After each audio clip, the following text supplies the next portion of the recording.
All right, joining me once again here on the Matthew Filipowicz Show is Jessica Luther. Jessica is an activist and a journalist whose work has been seen in The Atlantic, The Guardian, Salon, RH Reality Check, and more, all of which you can find at jessicawluther.com. You can also follow her on Twitter at SCATX. Jessica, thank you so much for being on the show again. Yeah, thanks for having me.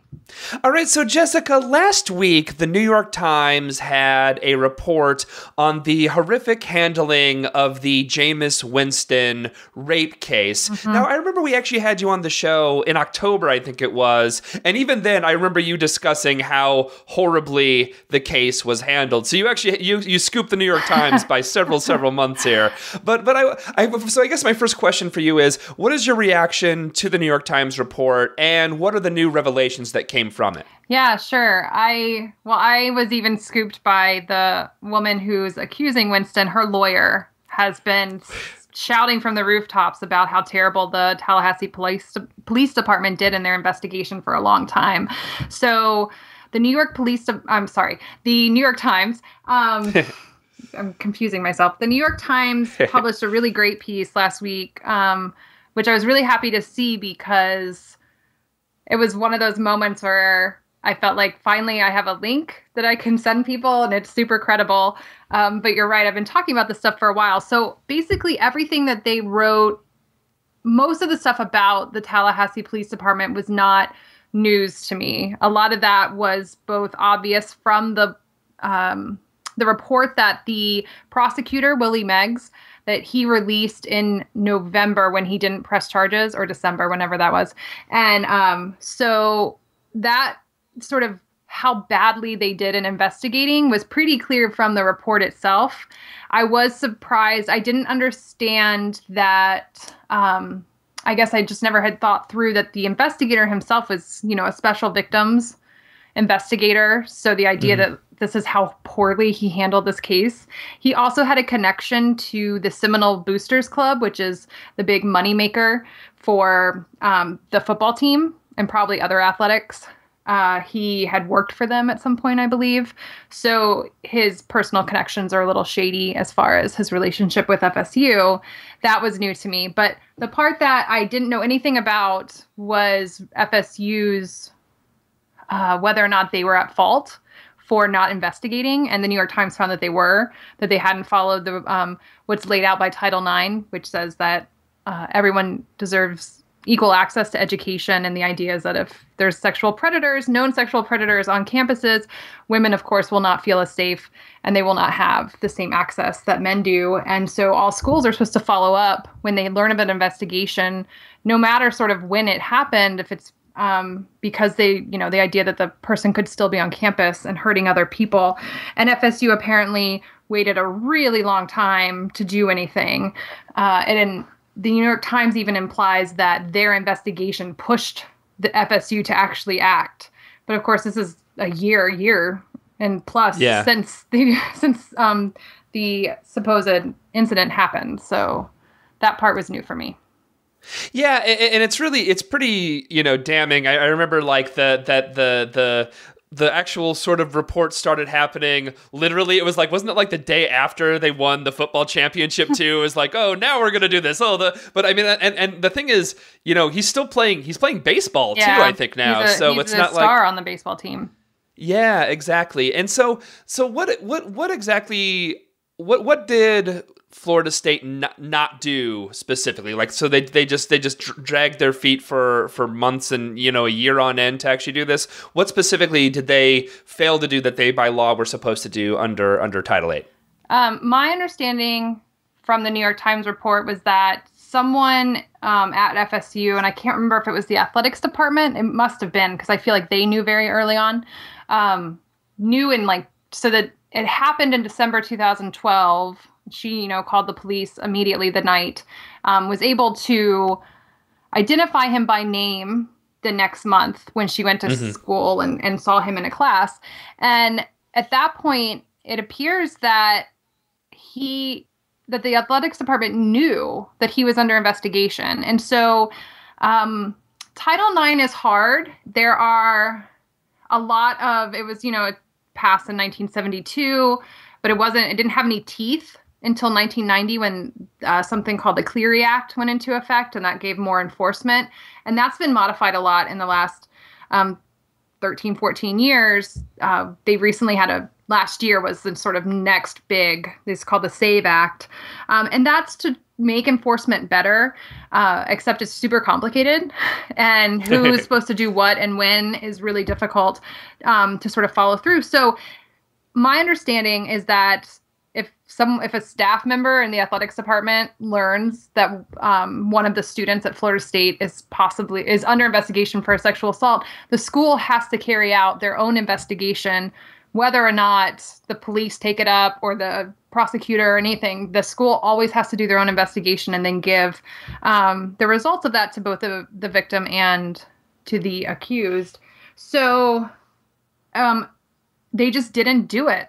They just waited a really long time through the entire football season. And then that's when they decided they were going to look into it. But of course, after we learned about this in November, and then they won the championship in early January. So whoever should have reported it to the Title IX people at Florida State, and they should have taken it up immediately and looked into it on their own in their own investigation. Again, I'm talking to Jessica Luther, journalist and activist. You can find her work at jessicawluther.com. Yeah, so let's broaden out, because we talked about this last time, but it's even more important to talk about this now, about how this is a high-profile case, even though it actually kind of hasn't gotten, surprisingly, not a whole lot of coverage. And I guess it's important that this did get covered in the New York Times. The fact that that actually is a pretty big step forward. Go ahead. And it is a good report. They did their work, and it is a well done piece of journalism here. But let's talk about how, and I know you said this before, is that this is not an uncommon thing that happens on campuses across the country, and broaden out and talk a little bit about the connection between football culture and rape culture. Sure. Well, yeah. So 20% of women who go to college will, by the time they graduate, have been sexually assaulted. That's the statistic, which is incredibly high. And there are a lot of people I've seen who say, well, that it can't be that, because why would parents send their girls to college, right? But that's true. That is the stat. And college campuses have their own sort of spaces, right? There is an implication that they're safe, because universities don't like to talk about the fact that there's potential predators within their own community, right? So it implies that it's safe, so people think it is. So then if it happens to you, it feels abnormal, even though, of course, it's not. And then the universities themselves, parents want to know that the place is safe, so they are going to say what they need to say in order to make that happen, because they are money machines, right? So you get this sort of culture of silence that's really powerful on college campuses. And we're also talking about very young people who probably haven't had much experience with sex and relationships and all this stuff. And so I think colleges are it's its own issue, to the point where Obama has started a White House initiative to sort of tackle the problem of campus sexual assault. But at the same time, we have these schools where football is huge, right? And like financially huge, economically, they are, it's unbelievable. So like at Florida State, $34 million, I think 2 years ago, the last stats I saw, they made $34 million, which was close to half of the revenue that the athletics department brought in. I'm sure that's gone up since they won the championship this year, so it's probably going to be even higher once we have the numbers. And so we're just talking about, and that's just the revenue of the program itself. Forget sort of what that brings in as far as donors. I went to Florida State, and I was an orientation leader when I was there, and we had just won the national championship when I was an orientation leader, and they told us, that applications just go out the roof. So they get like the sort of money that comes in around successful football teams is incredible. And so you have this way then that you already have a sort of culture of silence around, you know, the general problem of sexual assault on campuses. And then if you layer on top of it any issues with football players in particular, then there's even more pressure to not say anything, right? We just saw, I mean, this just happened maybe 2 weekends ago at Missouri.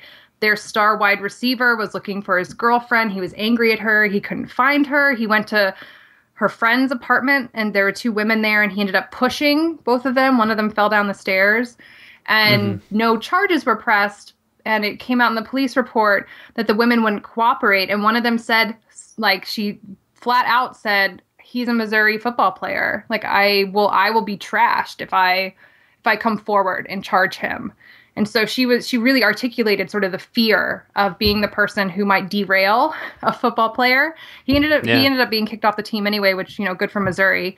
But so I think those two things together, we get this sort of already anytime it happens, people think it's an aberration, right? So that in itself is a story for the media. And then if it's a football player, that's a really big deal because we all care, because there's all this money invested in these kids. And so when those two things come together, we have moments like with Winston. But yeah, you're right. It's not even that big a deal either. So we also have this way that we just sort of, we as a culture kind of ignore we ignore.